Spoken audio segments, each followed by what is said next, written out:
If you're new to our series, my name is Taylor Goodwin. I'm the Safe and Healthy Schools Coordinator with the Agency of Education. And we are really excited to continue on with, I think this is our 5th installment of a 10-part kind of mini-series that is being brought on in partnership with a company called New Solutions K12. And we are so glad to have them here. They are here to bring us some really good information and about school budgeting. And I'm going to go ahead and turn it over to Nate with the New Solutions team and let everybody get started. Great. Afternoon, everybody. Excited to be back with some of you. I see we've got a few frequent attendees and maybe some new folks as well. So today's session is on, it's funny that because it's a very narrow slice of your budget. It is without a doubt not the biggest line item in your budget, but reading teachers and interventionists. But we thought it was worthwhile to spend a half an hour on this particular role for 2 reasons. One is they are really, really, really impactful. We know that if kids are struggling to read, that just messes up their life's trajectory, their entire academic career. We know that helping kids catch up and master reading requires both great core instruction, but also high quality intervention. And we know that, first thing we know is that these roles really valuable. The second thing we know is that when budgets get tight, they often get cut. And I think it is one of those things where, as a superintendent, I've sat in that seat and you're saying, whoa, like this is such a valuable role. It's the last person you want to reduce. But when budgets get tight, sometimes you have to make those kind of trade-offs. The other thing we know is it's probably even less likely that you can add a whole bunch of more of them when budgets get tight, but lots of districts have told us, including in Vermont, that you don't have enough. And the other thing we're seeing about these roles, because these are math and reading interventionists, are often filled by former classroom teachers in a time of staffing shortages. We've sometimes seen districts say, hey, we've got to reduce the number of interventionists, not because we can't afford them, but we need them back in the classroom. So for a host of reasons, these incredibly valuable positions are sometimes hard to maintain in your budget for either financial or non-financial reasons. So what I wanted to talk about today is how do you get the most impact, help the most kids with these positions so that maybe you're going to find you don't need more, even though you have more kids to help, or maybe you're going to find that maybe somebody could go back into the classroom, but you're not going to lose all the support that they were able to provide to kids who struggled in reading or in math. So that's why I want to talk about it.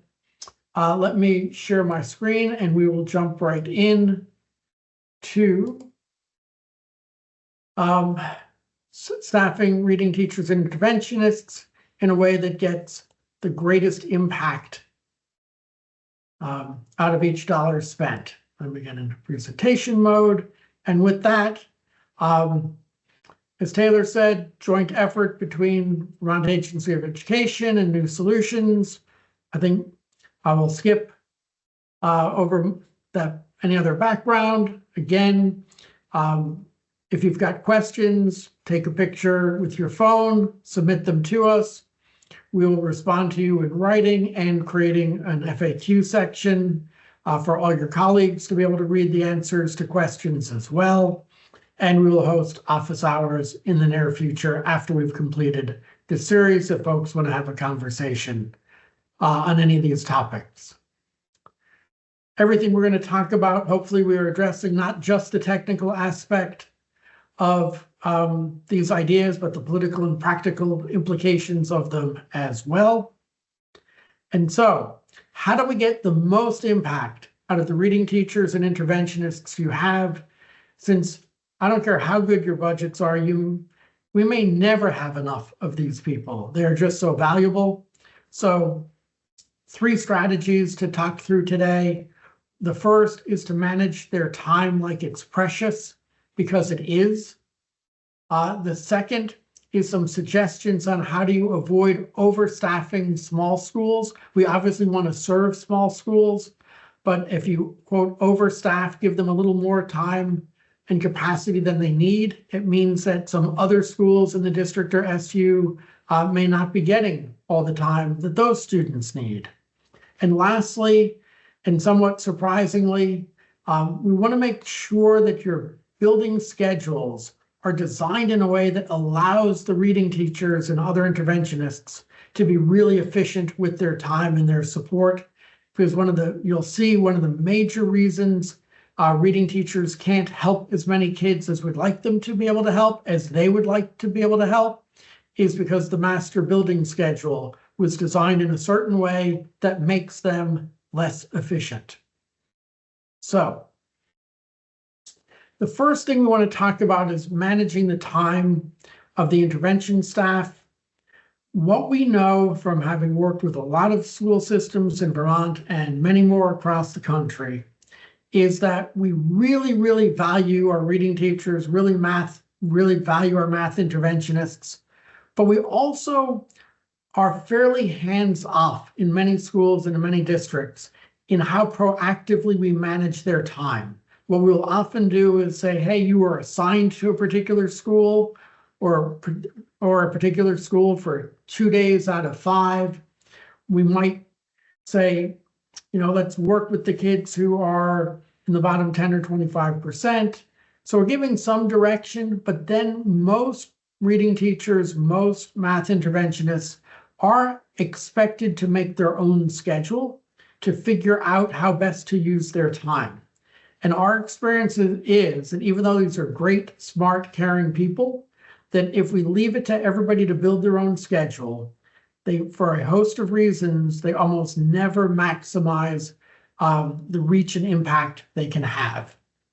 So I've used the word reach and impact a bunch today, and I've only been talking for about 6 minutes. So let's get very specific about what do I mean to proactively manage intervention staff in a way that you are maximizing their reach and impact. What I mean by that is, how many kids does a reading teacher or math interventionist help in the course of a week? And the way we're going to think that through is, one really important question is, what is the average group size of a reading group or a math intervention group? Is it 4? Is it 5? Is it 6? And to be fair, because I've been in some of your schools, maybe the question is it 1, 2, or 3?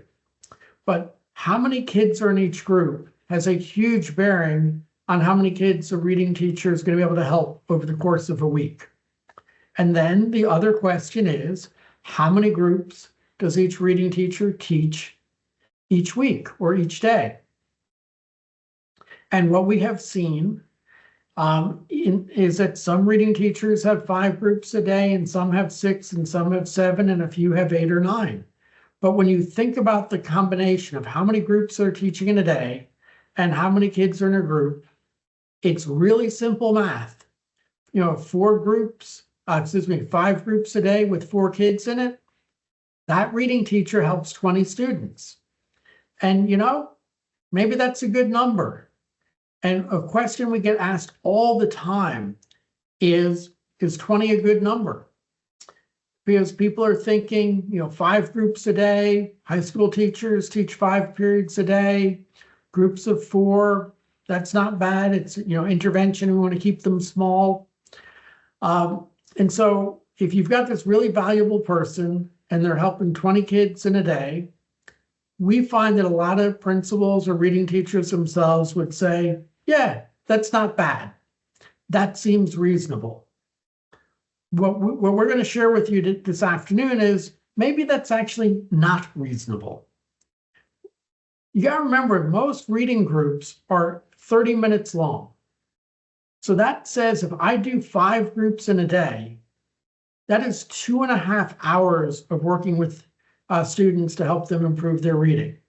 One number you might want to compare that to, 2.5 hours a day. The average first grade or elementary classroom teacher, they are teaching between 5 and 5.5 hours a day. In some school systems, it's 6, depending on the length of your school day. So when all of a sudden you think that when this person was a classroom teacher, they were working directly with direct instruction, 5 to 5.5 hours a day. We thought they were such a good teacher and so skilled, we asked them to be a reading teacher. And then we said, oh, and by the way, now we're only going to expect you to work about half as many hours a day. Now, I know we never said that to them, but by not saying anything to them, that's what we got. And then the other question is, what's the right group size? Because simply going from 4 to 5 or 4 to 6 is another really big increase in how many kids they can help.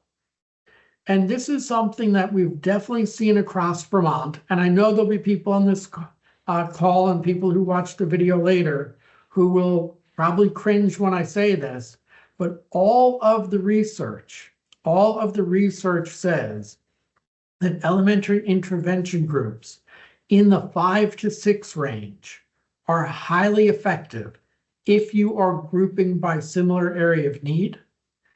You can group, kids struggling in phonics together. It is totally fine to schedule and group first graders and second graders together if they have the same need. So that you can get more kids in a group. The group will be easier to teach. And at the same time, we're helping more kids in the school and in the district. What we are seeing in a lot of school systems is a really significant focus on keeping the groups to 1, 2, or 3 kids. We're also seeing a desire to keep the groups at the same grade level, like only first graders together. But you might put 3 first graders together, one who needs phonics and one who needs fluency and one needs comprehension. It would have actually been a lot better to put 5 kids who need phonics, and even if they were first and second graders. So by making a relatively small number of changes, going from 5 groups to 8 groups and recognizing that 8 groups is still only 4 hours a day, it's an hour and a half less instruction than every classroom teacher in that building, and having 5 kids with the same need, we're going to go from 20 to 40 kids being helped. That's a very big jump. It is literally like doubling the number of reading teachers you have, and yet we didn't add a single person. And at the same time, we did not make the work more difficult because it is actually easier to teach a larger group with 1 need than a smaller group with 3 needs. So that's a really valuable piece. And then the question is, we've actually had districts that when they were at 20 kids moved to 40 within a year or 2. They actually moved to an even bigger number because they saw how valuable these folks are. I would suspect in the Vermont context, 54 is probably not going to happen. I don't think we're probably going to see groups of 6, but we might see groups of 9 groups a day. So maybe we get to 45. So as you think about what are your current average group size and number of groups per day? So the first question, if you're a superintendent or a head of teaching and learning or a business official, you should ask that question. You should get that information because we find a lot of districts don't even know where they're starting at. And then the question of what is reasonable, I would say the gold standard is 9 groups a day of 30 minutes. Now, obviously, if I'm traveling between buildings, I'm going to have fewer than 9 groups. Gold standard on group size is 5 students with a similar area of need, and it is fine to do that across 2 or even 3 grade levels. Also want to acknowledge, though, that in a small school, you may not have 5 kids, even across a couple grades with the exact same need. And so you want to balance that. But even in a small school, you're likely to have 2 or 3 kids with the exact same need. And in some of those schools, we see that support currently being done 1 student or 2 students at a time. So know what your current average group size is, know what your current number of groups per day is, get everybody in a room and decide what do you think those standards should be. Almost everybody who's ever done that has ended up helping more kids with the same staff. From when we calculate these numbers, we believe that in a small school, 1 FTE of a reading teacher interventionist should be able to help about 30 kids. And in a larger school, about 45 students. And again, the reason small schools, you typically help fewer kids isn't because it's more work or it's harder. It's just that you might not have as many kids with similar needs. So your group sizes tend to be a little smaller. So that's the first thought. Manage time like it's precious. You can help a lot of kids without having to spend more. Now, because Vermont has a lot of districts with small schools, there won't be enough students in a small school that needs a full-time reading teacher. So the question is how do you assign some reading teacher support to your small schools without overstaffing them? Because if you do put more time into a small school, it just means that a slightly bigger school isn't getting as much time as they needed. So let's talk about what is the worst thing to do. And I don't see much of this in Vermont, so I'll go very quickly. But in other places, we were seeing, hey, 1 reading teacher per school, because that seemed fair to people. But let's face it, not every school has the same number of kids who struggle to read. In this example, school A's got far fewer kids who struggle to read than school B.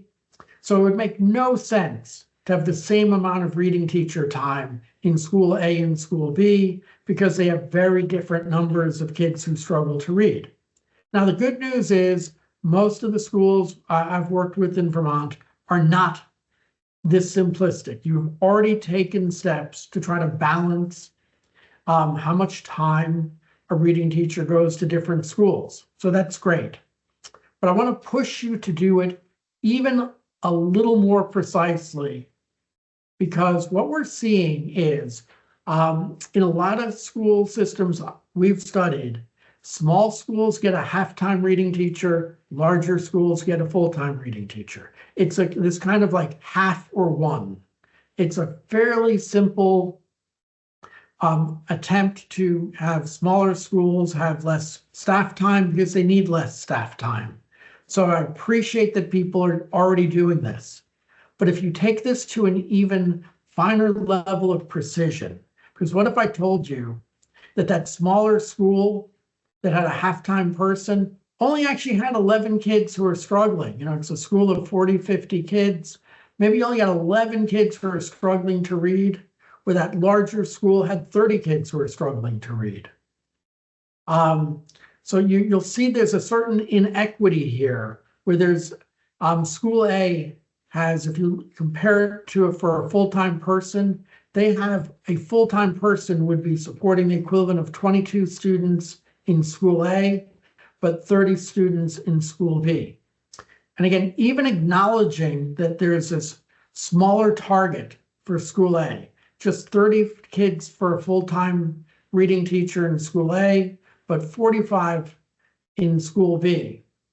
If you were really precise and only allocated to the decimal place, you could actually help 20 more students elsewhere, because what you would see is these 11 struggling readers, even with that lower caseload of 30, what school A needed wasn't a half, it was a third.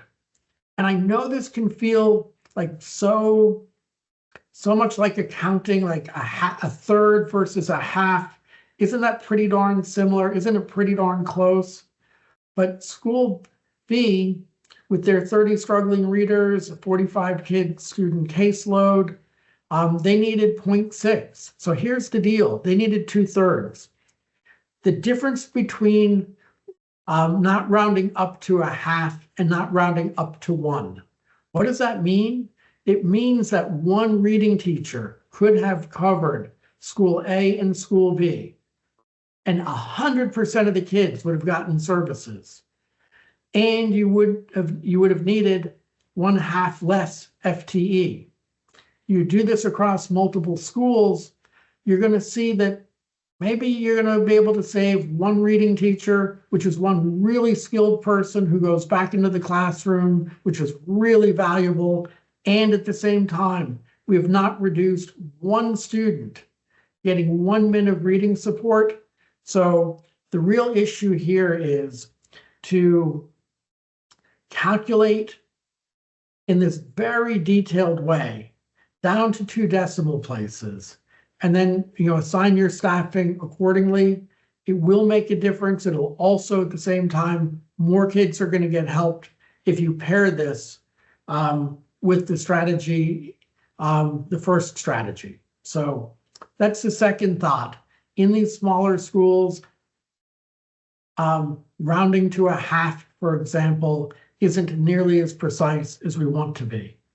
And even in the larger schools, again, rounding up to 1, not exactly the most efficient way either. Now, the third and last point I want to make this afternoon is, regardless of how many folks you have staffed into a building, reading teachers or math interventionists, the master building schedule has a huge impact on how many kids a reading teacher can help or a math interventionist can help. So let's talk about that. So what we are seeing in a lot of schools is, on the good news is, a lot of schools in Vermont have added an intervention period. Intervention is that's a time in which the reading teacher or even a special educator can work with kids who are struggling in reading or math. It's a best practice. We have talked about this many times over the years. And so, congratulations to every elementary school who has added an intervention block. But there's a but to this. As we have looked at your schedules across the state and across the country, we have found that a lot of schools have put their intervention time at the same time. Some people do it at the end of the day. Some people do it, maybe right after lunch. But for reasons I do not fully understand, it is really, really common for the whole school to have intervention all at the same time. And many principals and many chief academic officers feel really good about that. I don't want you to feel good about that, because here's what happens. When you're doing intervention, you have a group of people, a group of adults who are going to be available to work with the kids. When you have that intervention block, that win time. So let's say you've got 2 kindergarten teachers and 2 first grade teachers, and I've got 1 reading teacher in the building and 1 special educator in the building. What happens is, if everybody has win time at the same time, that intervention blocks at the same time, maybe the reading teacher goes with a kindergarten group, and maybe the special educator works with some 5th graders, but there's nobody available to work with the other grades. Because you have 6 grades having intervention at once, and you've got 2 extra folks to help, a reading teacher and a special educator. Now imagine if we staggered the intervention. And the perfect kind of model, good model, is to have about 4 classrooms having intervention at the same time. So if you're a larger school, and there aren't that many of them in the state, where you might want to have all of 1st grade having intervention at the same time and all of 2nd grade having intervention. That's if you've got 4 classrooms at the same grade level. What we see, obviously, in many of your schools, maybe you've got 2 kindergarten classes and 2 first grade classes. So that's your group of 4 classes. So kindergarten and grade 1 would have intervention at the same time. Grades 2 and 3 would have intervention at the same time. And then, of course, grades 4 and 5 would have intervention at the same time. Why does this make a difference? Why does it get me so damn excited? Is because when kindergarten and grade 1 are having intervention, yes, I've got those 4 classroom teachers available to help, but I've also got the reading teacher and the special educator available to help. So I've got 6 folks able to help these 4 classrooms. We can create groups of similar needs. We can divide the kids up. But then when grades 2 and 3 are having intervention a little bit later in the day, I still have 6 adults available. And then when grades 4 and 5 are having intervention, again, I've got adults available. The classroom teachers plus the reading teacher plus the special educator. So you are allowing this reading teacher to be part of the win time for every grade level when you are staggering intervention. So that's why the staggering makes such a big difference. And that is a way in which you can have more impact and more reach. Now, one of the things, last thing I want to note is when we get back to this example here, where we don't seem to have a certified reading teacher or certified special educator available to go with every grade level, to go be part of every win section. What's happening in Vermont in particular is you are backfilling with paraprofessionals. We have done these studies. You know, and you've heard us talk about this before, Vermont uses a lot of paraprofessionals. A lot of the paraprofessional time, based on time studies we've done in the state, is providing reading support. So when you have all the grade levels doing intervention at once, you are in many ways also deciding that some kids will get help from a reading teacher and other kids will get help from a paraprofessional. Whereas if you have it staggered and these certified staff can move around during the day, you will end up needing fewer paraprofessionals to provide reading support, and that is going to be beneficial to the students, more impactful when a highly skilled person provides that instruction. So that is a fairly quick walk through a very small but really important role in your schools. And you can see here, continued schedule. We're going to dive deeper into a couple other very specific roles. Next one in a few minutes will be instructional coaching. Then we'll start moving into communication next week. And lastly, one more chance, take a picture of the QR code if you want to submit a question. Very happy to get back to you with an answer. And with that, thank you so much for coming, and hope that was helpful as well.